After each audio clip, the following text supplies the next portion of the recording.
On southern sands, woven with shimmering threads, as the autumn equinox fades, magic pools and settles over the mountainous territory of Redoubt. Even as the great and good of the Empire are beginning their long trek back from Anvil to their homes, clouds begin to gather and angry winds thrash the waves along the coast to thundering foam.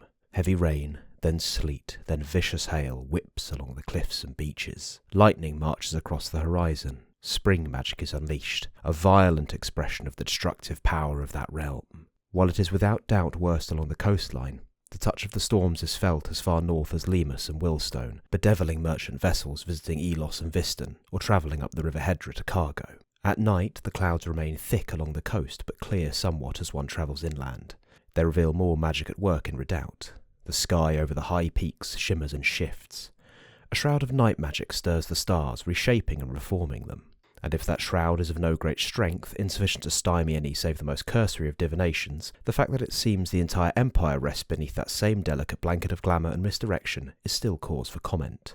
There is some consternation among astronomancers, who must employ enchanted lenses to pierce the penumbral veil to see the constellations, all save the mountain, which remains clear in the heavens despite the fact that it ought to be slipping beneath the horizon as winter draws near.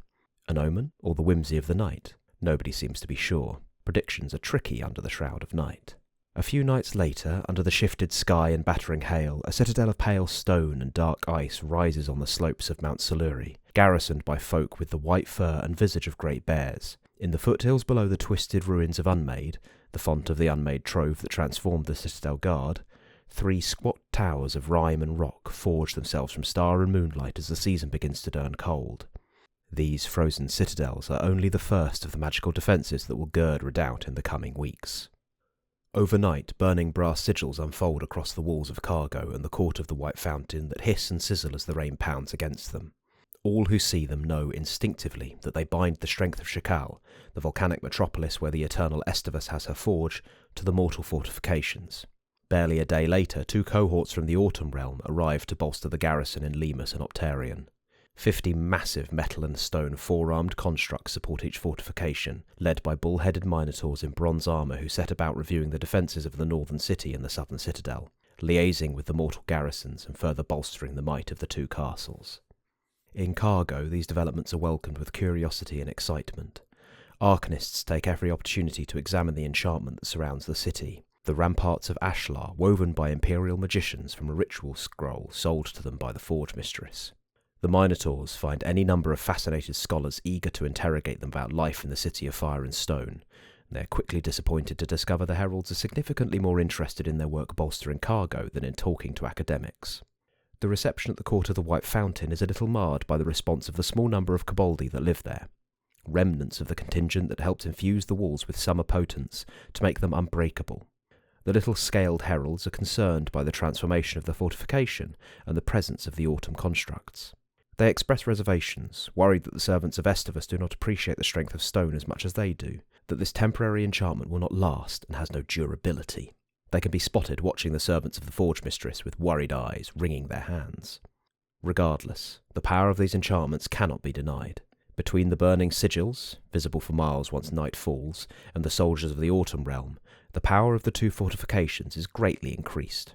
Even as winter gathers, the temperature within the court of the White Fountain and on the streets of Cargo remains warm, sweltering at times, and the air is sharp with the tang of smoke and molten metal. No matter where one goes, the distant echo of hammer on metal can be heard, and the hiss of hot blades being quenched. Then, in the second week after the equinox, after storms and shrouds, after magical castles and enchanted walls, another ripple of spring magic begins to spread across Redoubt. The power rises in the high peaks and flows across the land with the rivers and the streams, infusing the pools and lakes, mixing with underground aquifers and the cisterns that supply several of the newer spires. It dances in the storm water, soothes the stinging hail back to rain. The water tingles, almost effervescent, pure and clean and refreshing, even as the storms lash the coast. Wherever water flows, wounds close, and sickness passes quickly. All the aches and pains that flesh is heir to seem to weigh a little less on the people of Redoubt, as supernatural vitality spreads from the heights through the hills to the plains below. The healing power of spring is unleashed, and in the battles to come, all save the most grievous wounds will fade like morning mist, provided the ones who receive them survive. And battles are coming to storm-tossed Redoubt. Of that, there is little doubt. the arete of sword and spear. Sentinels, consider the mountain. The servants of Siaka come to Redoubt bringing storm and fang and savagery. The mages of Arisen have met storm with storm. Fey knights will meet fang with summer steel. You will meet savagery with discipline. You are the rock on which our foes shall break. You are the mountain. Andronikos of the lighthouse at Nikephoros, general of the Citadel Guard. The fall of General Barossa signals a loss not only for us but for our empire. Our enemies will take no more. Travel to Redoubt and build your defences high, that their waves will break on your walls. Show them the strength of your loyalty. To be confirmed, General of the Tower Jacks. Redoubt's beacons are alight, and so we shall raise our banners in its defence. Hold the mountains and the valleys, the cliffs and the coast, the spires and the cities.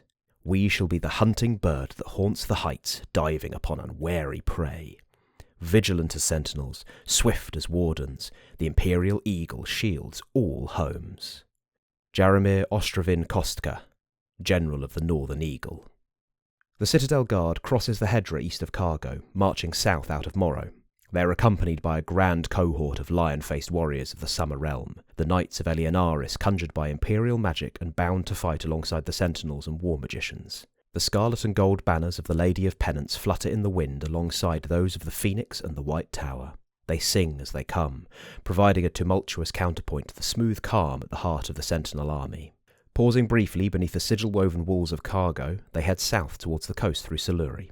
With expert precision, the strategists of the Citadel dispatch sentinels to Naris and Tamari, using the stuttering lanterns of the Heliopticon to coordinate the defence of the coast with the Court of the White Fountain and the other defenders of Redoubt. As their network of messengers and watchers spreads, they are joined by two more Imperial armies. The journey of the Tower Jacks and Northern Eagle has been longer than that of the Guard, leaving war-torn Thurunin and come south through Morrow, past Highwatch, to help defend the people of Redoubt from the coming storm. The Northern Eagle have paid a heavy price to be here. Marching through the poisoned vale of the Lower Tarn Valley has cost them nearly 200 good soldiers who will not fight again. Yet the spiteful apothecary of the Druge and Cephal's Cauldron left them with no other road if they wished to reach Redoubt in time. As soon as they arrive, the Tower Jacks begin feverishly to fortify the coast with earthworks, palisades, beacons, defensive vantage points and more. Working with all their Holbergian ingenuity, backed by the designs of some of the most cunning siege engineers of the League, they reinforce the Elos harbour in particular, adding significantly to the garrison there while they build their makeshift fortifications. If there is any ill feeling here about the matter of Spiral, it takes second place to an appreciation of the Leaguish willingness to work night and day to protect the people of Urizen. While the Citadel Guard prepare to respond to an attack wherever it may come from, and the Tower Jacks reinforce the coast, the Varushkan soldiers of the Northern Eagle move quickly and effectively through the hills and low peaks, ever watchful for the first signs of an attack.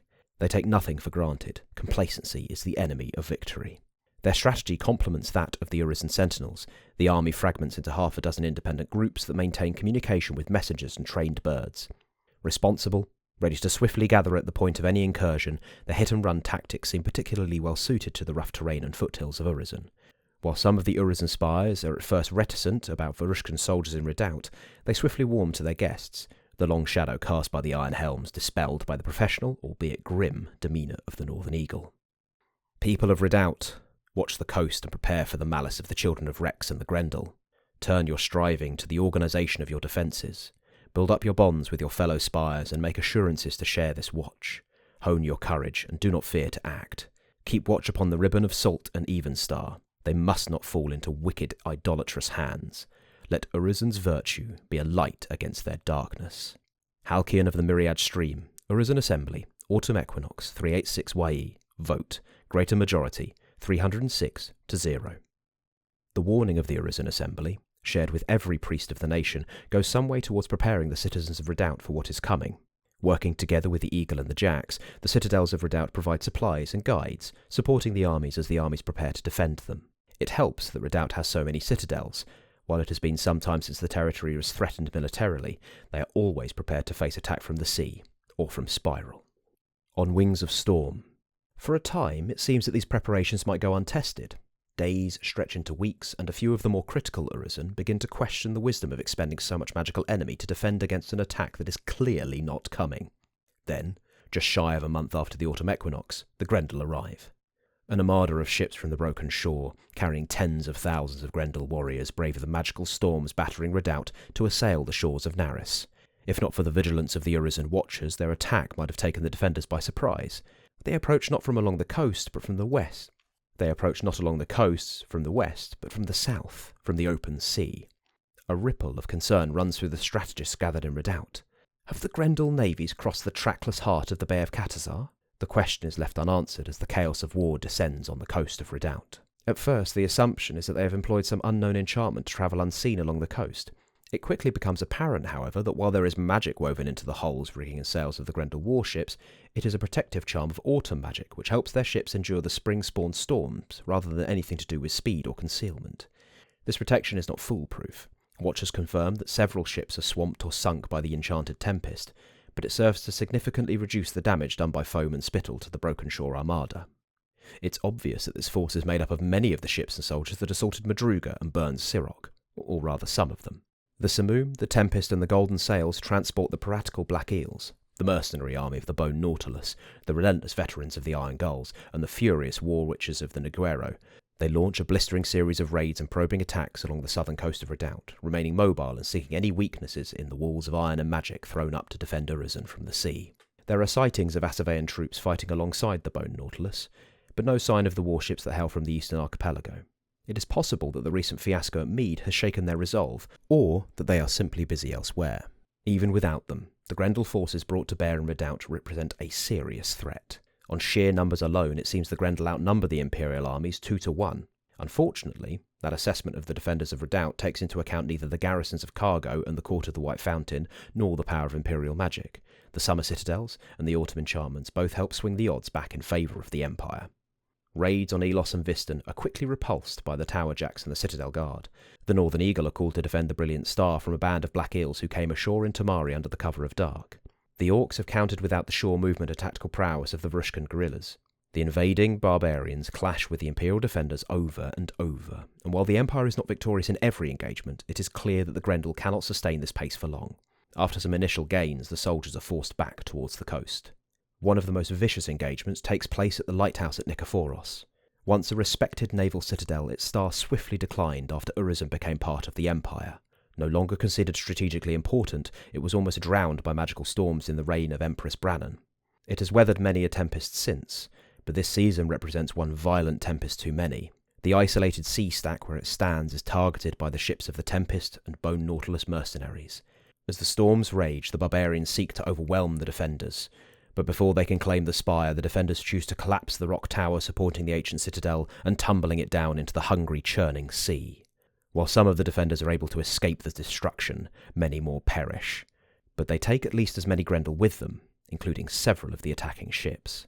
The Grendel will be much more cautious about assailing lone citadels in the weeks to come, and the secrets of Nikephoros are delivered to the briny deeps rather than the greedy hands of barbarian magicians.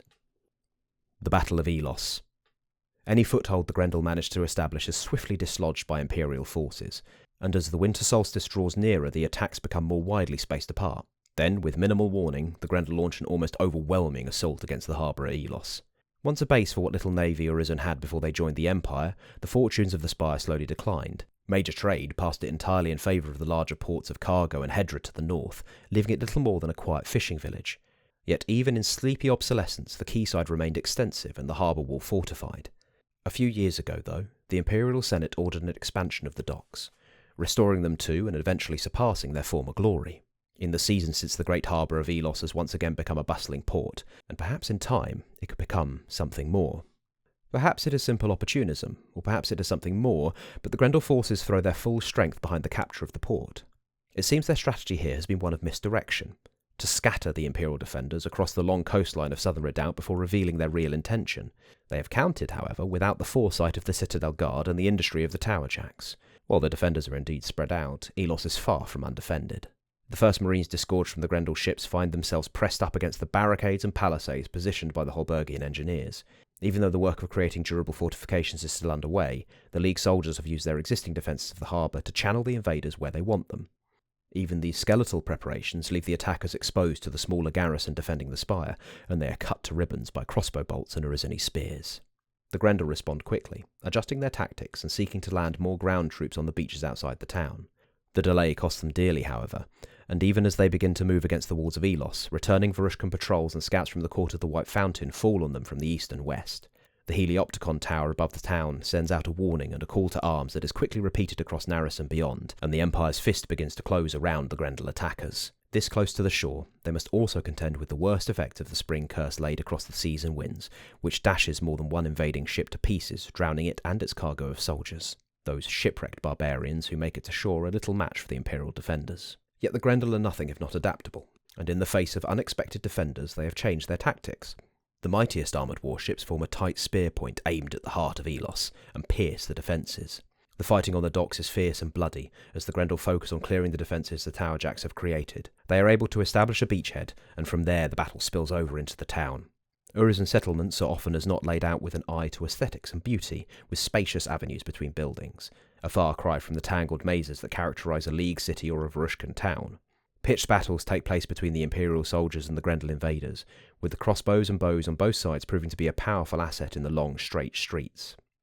The attacking orcs have the upper hand, and so the Empire adjusts its own tactics. They play a delaying game, slowing the invasion and bogging the orcs down wherever they can. With each hour that passes, more defenders arrive, soldiers from the Imperial armies, scouts from the fortifications, and even a scattering of supernatural allies come down from the magical citadels, eager not to miss a fight after weeks of boredom in the foothills. In the end, as night begins to fall, it is clear that the Grendel will not be able to take Elos, and they begin to fall back to their vessels. Yet they make one last attempt to achieve their goal. Soldiers of the Iron Gulls, adept siege engineers in their own right, try to fire the harbour, and especially the facilities for maintaining and building ships. Perhaps control, or the destruction, of this nascent shipyard had been their intention all along. They are able to inflict some damage, but a cadre of Urizen sentinels breaks through the Grendel defensive line and falls on the would-be saboteurs, and covered by League and Varushkan troops they make short work of the attackers. The survivors are forced to retreat back to their ships. As the darkness gathers, the Grendel abandon their attempt to secure Elos. Tail between their legs, they limp back to their ships and flee into deeper water, abandoning a few raiding parties who had not made it to the coast to the tender mercy of the Imperial defenders. A cautious cheer goes up from the Imperial defenders. It is, perhaps, a little premature. The Second Battle of Elos. While the Empire and the Grendel tear at one another, while the maelstrom roars and the sun sinks, a second force sweeps in from the west to attack Elos. It's not clear whether they have been intentionally waiting for the Grendel to launch their failed attack, or whether it has simply taken this long for them to gather their strength and bring it to bear. Given the nature of these assailants, it seems more likely that the latter is the case. While the Empire mops up the last of the broken shore invaders, while the Grendel retreat deeper into the bay, the Children of Rex launch their assault. Through the teeth of the storm come perhaps 150 swift-moving vessels, festooned with gruesome trophies and profane talismans. They surge through the spray to attack the harbour, a ragtag mess of pirates and privateers, murderers and thieves. The Grendel have cleared some of the fortifications raised by the Towerjacks, and these jackals prove much more manoeuvrable than the great warships of the broken shore, able to dodge the barricades and disgorge their cargo of savage raiders into the streets of Elos. Smaller in number, they still seek to overwhelm Elos with the sheer savagery of the Spring Realm. There is little subtlety in their strategy, and even less cohesion to the raiders that assail Elos. They are here to burn and loot and slaughter with no thought for holding territory or establishing supply lines, or anything more complex than sating their greed and bloodlust. Many of the attackers are clearly former orcs of the broken shore, either zealots who revere the Mother of Rex as a twisted deity, or villains driven by greed to abandon their people and embrace chaos. Many are clearly experienced at assailing Imperial ships, but seem perhaps a little less prepared for a battle on land. Their numbers are swollen by ships and raiders from further afield. It seems that the call of High Priestess Siobhan has been heard from the far corners of the known world, and cutthroats, pirates, buccaneers, and violent criminals are answering. To the sorrow of the defenders, there's also ample sign that there are former Imperial citizens above the attackers. Mostly ex-freeborn and League traitors who have thrown off the veneer of civilization to embrace the chaos of the Children of Rex. More worryingly, there is a notable Marcher presence among the attackers. Perhaps as many as half a dozen warbands who have removed their livery, but cannot quite conceal their allegiance. The fact they are looking to conceal their identities raises suspicions that they are opportunists. They intend to return to the marches once the raid is over rather than to join the Children of Rex.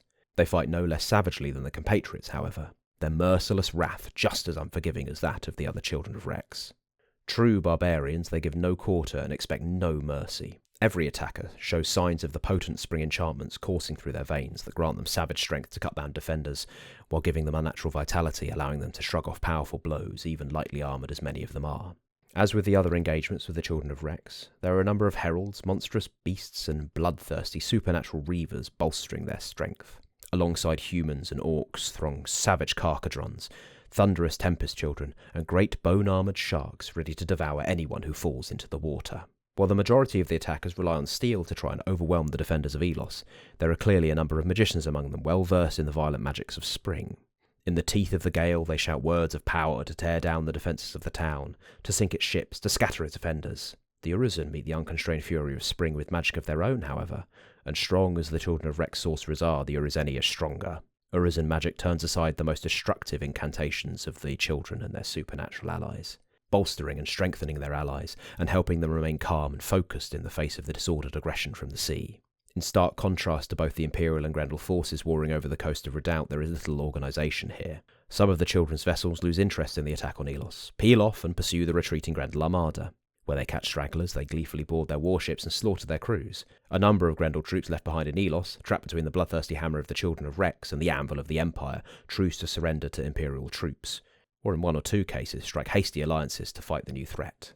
The attack is chaotic, unpredictable, disorganised. Whatever strategy they may have had dissolves quickly in the face of Urizen's wealth, and the chance to murder its people. That same disorder, that makes it hard for Sentinels to predict how the attack will unfold, largely dooms it before it has even started.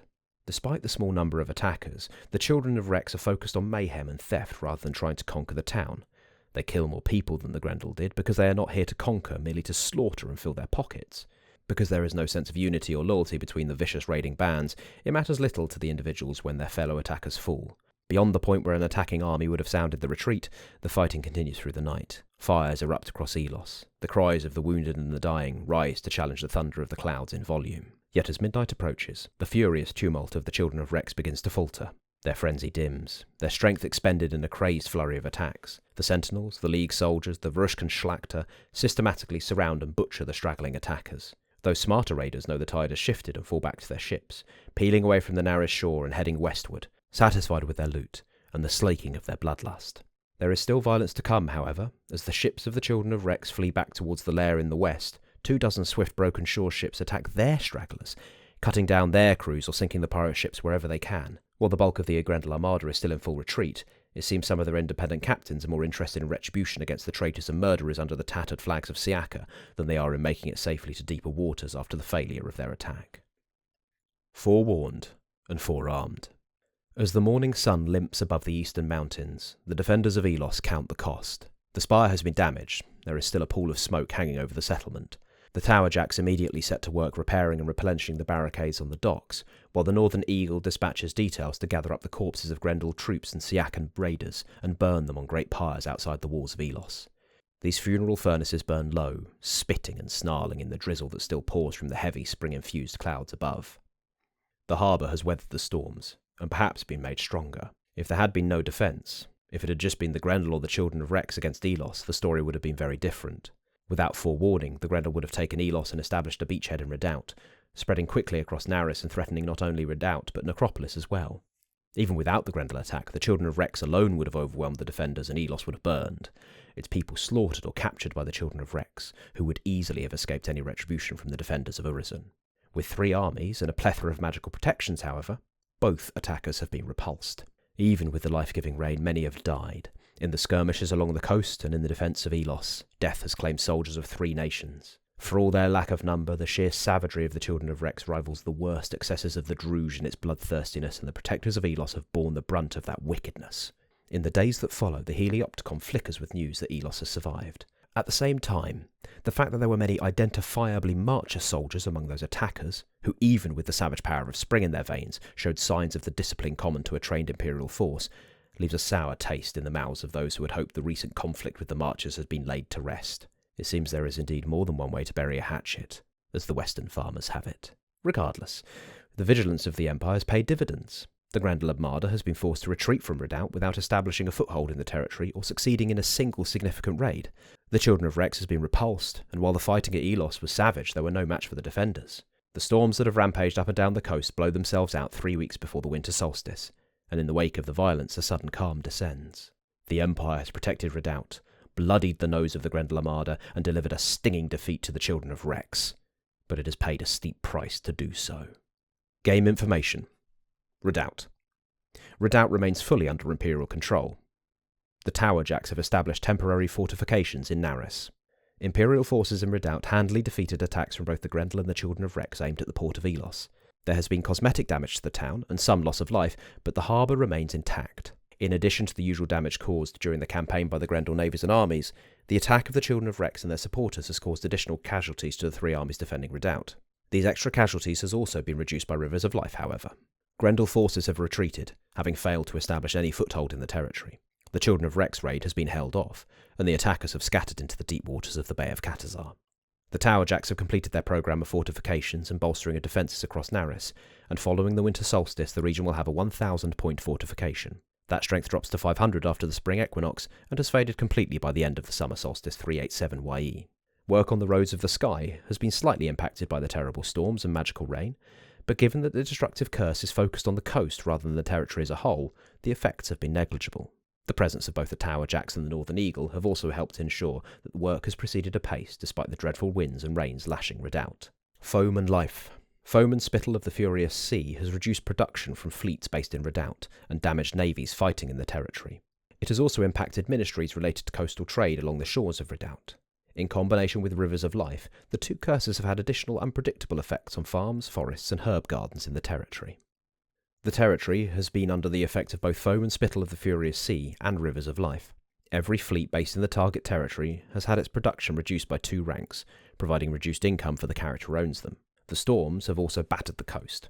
Any Urizeni whose spire is located in southern Redoubt is encouraged to think about how a season of tempestuous magical weather might have affected them. The rain and hail are also infused with the healing powers of Rivers of Life, however. This means that while the damage to the property might have been extensive, actual injuries are often healed by the very same bad weather that caused them. The chaotic weather has also had an unexpected effect on farms, herb gardens and forests across the territory. While the pounding autumn and winter hail has damaged warehouses and conservatories, the healing power that infuses it has caused actual plants to prosper. Although in keeping with the chaos of spring magic, it has done so in unpredictable ways. Every farm in Redoubt will provide 18 fewer rings this season, but produce 2 doses of true vervain instead.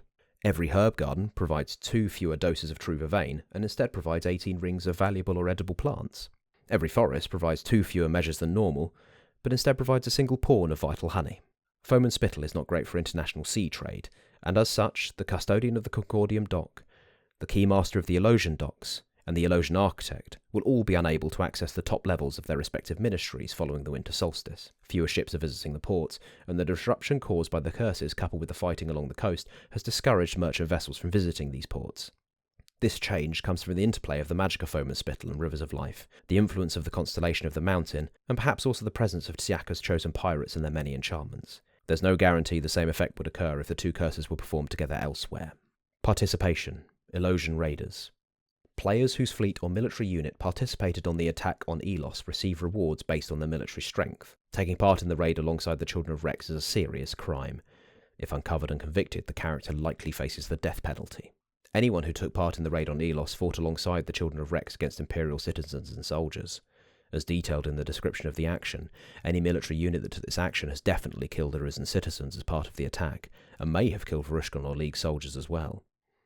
If anyone is convicted of having joined the raid on Elos, they will likely face execution for murder and treachery. Participation. Nikephoros. The lighthouse at Nikephoros has been destroyed. The destruction of the lighthouse at Nikephoros ensured not only that the Grendel did not capture any of its magical secrets, but has also made them more reticent to attack isolated spires along the coast for fear of the destructive power the magicians within might unleash. If you were an inhabitant of the spire, you are free to create a story about your involvement in the raid and the subsequent decision to collapse the sea stack rather than let the spire fall to Grendel raiders. If you were not a resident of the spire, you need the permission of the players who were before you can claim to have been involved in the defence. It is assumed that player characters are among those who managed to get to safety through the storm-racked seas before the tower came down, but you are free to begin the event terminal if you wish. Saltburned. Battle opportunity. The Children of Rex have launched a lightning raid aimed at Viston. There is an opportunity for Imperial heroes to face the Children of Rex in Redoubt. As the Empire repulses the attack on Elos, a force of pirates, storm witches and creatures of Siaka has launched a surprise attack aimed at the town of Viston in Optarion. There is some speculation that the attack on Elos may have been a feint, designed to focus Imperial attention in the west while the real goal of the children lies in the east. Fortunately, vigilance and wisdom have ensured that the raiding forces have been spotted in time for heroes to intercede.